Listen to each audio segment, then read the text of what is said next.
Next question, consider the following statements. First one, the baking soda is used in the fire extinguishers.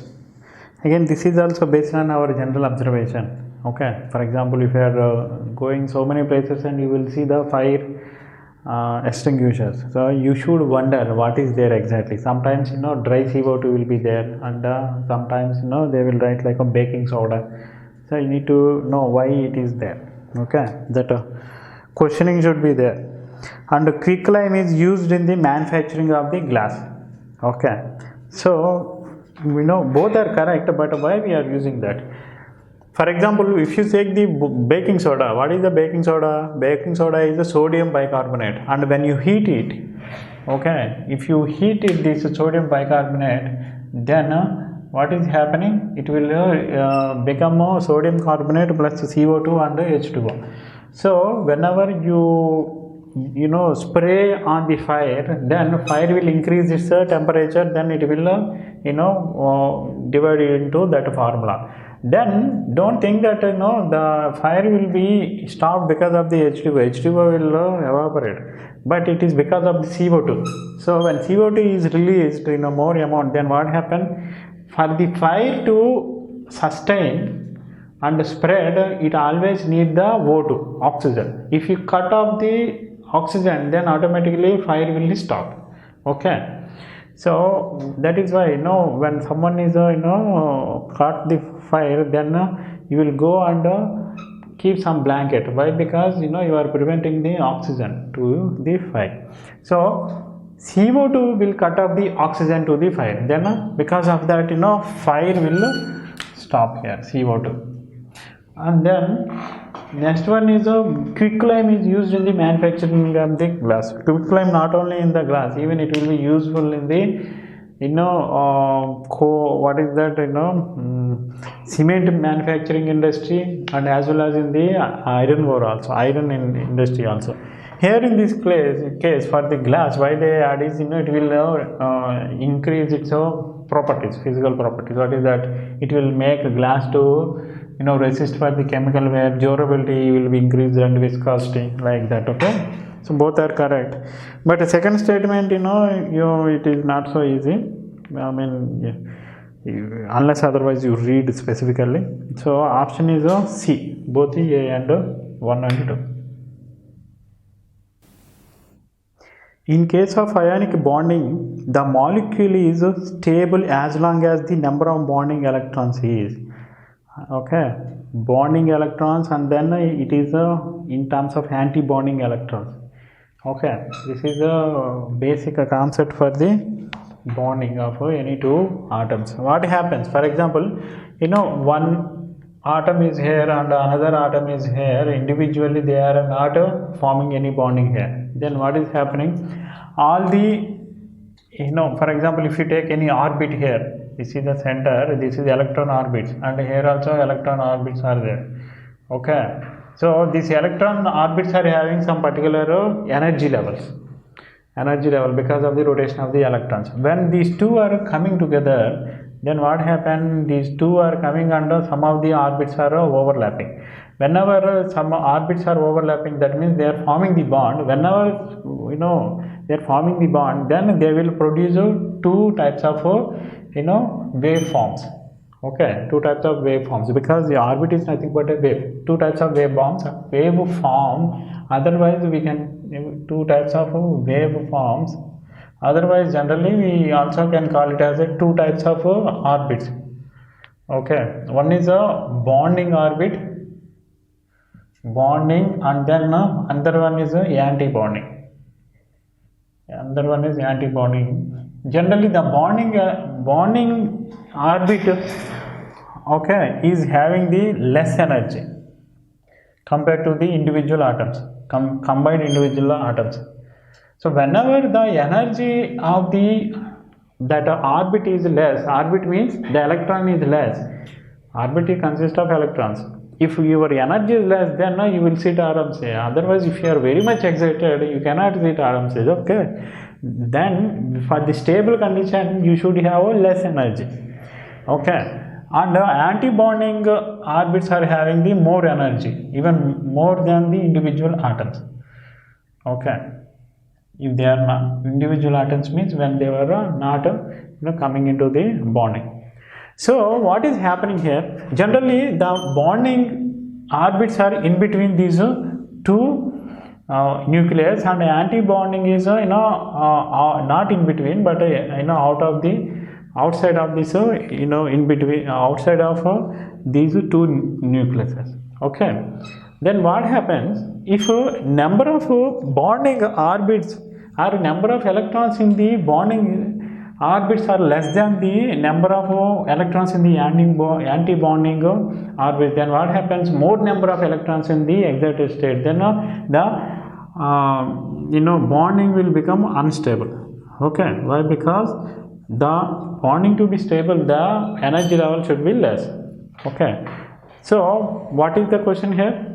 In case of ionic bonding, the molecule is stable as long as the number of bonding electrons is more. That means more number of electrons should have a less energy state, then only they will stay at the stable condition. So first one is equal to the number of anti-bonding ions? No.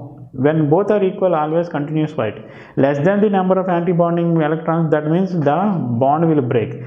The number of electrons in bonding electron is greater than the number of anti-bonding electrons. Option is C.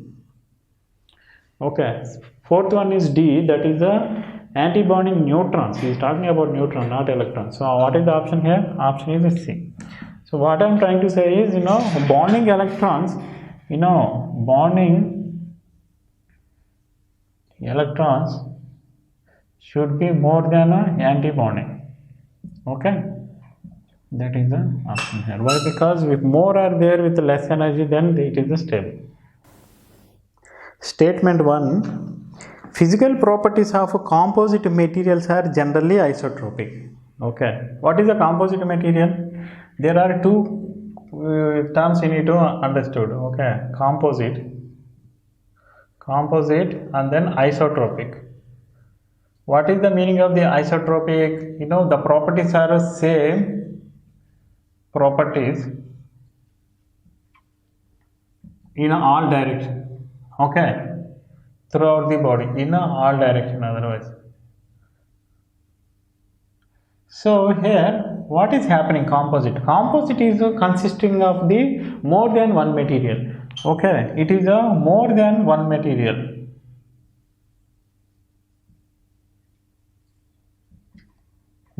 So when it is a more than one material, then what is happening? Okay, for example here it is one material and inside there is another material. When there are two distinguished material, then what is happening? It is no longer having the same properties. For example, let's take if this is the E is E1 and this is the E2, then what is happening? E1 and E2 are different. That means these properties are not same, then it is not isotropic. Okay, so what is the statement? Physical properties of composite material are generally isotropic. No, it is wrong. Why? Because if it is only one material, then you can say that it is isotropic, but there are two different more than one material here. And coming to the statement 2, the stiffness of a composite panel will often depend upon the orientation of the applied force and the moment.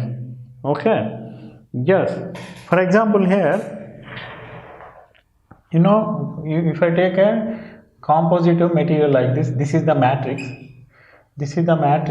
okay, and then in this matrix is reinforced with fibers like this, okay.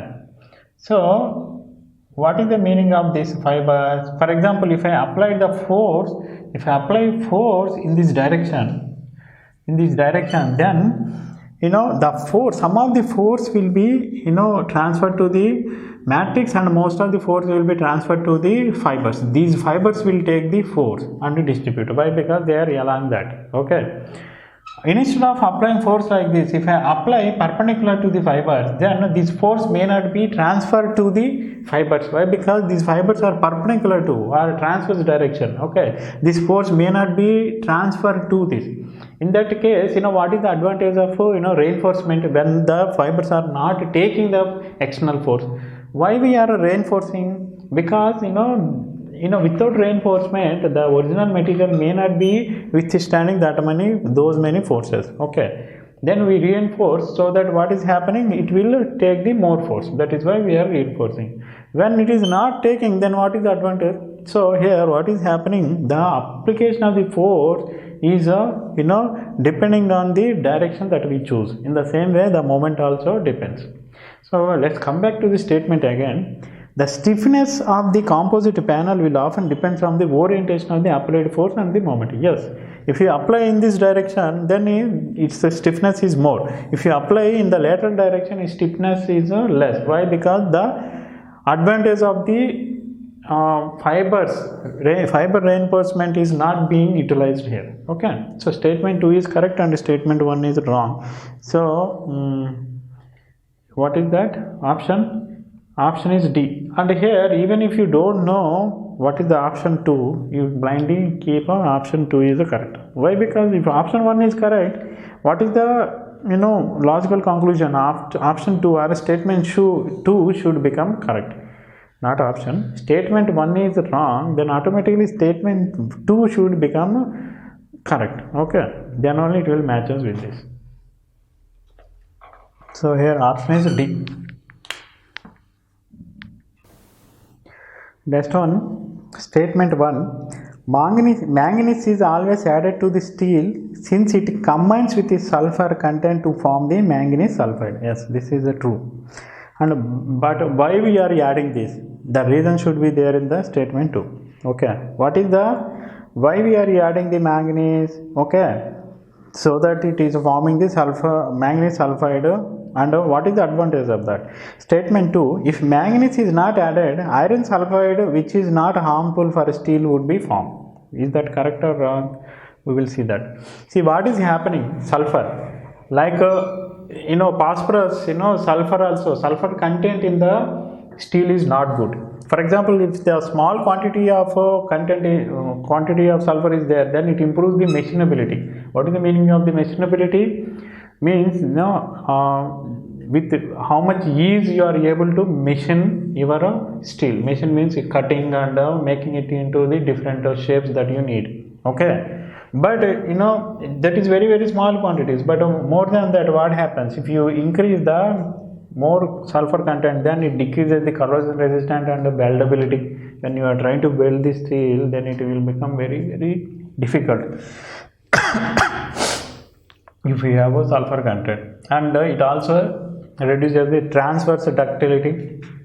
What is the meaning of the transverse ductility? For example, this is the longitudinal direction, this is the transverse direction. Okay, this direction, for example, forces are acted in this direction, the ductility will increase in this direction, but the ductility perpendicular to this longitudinal direction will be decreased. Okay, so this is generally affecting the physical properties of the steel and not in a good manner. Okay, so that is why we add the manganese. Manganese is like a second most element that is added to the steel. So it has the same effect that give the carbon. So what is the advantage of the carbon? It will increase its hardness and it reduces it increases the hardness and then brittleness also.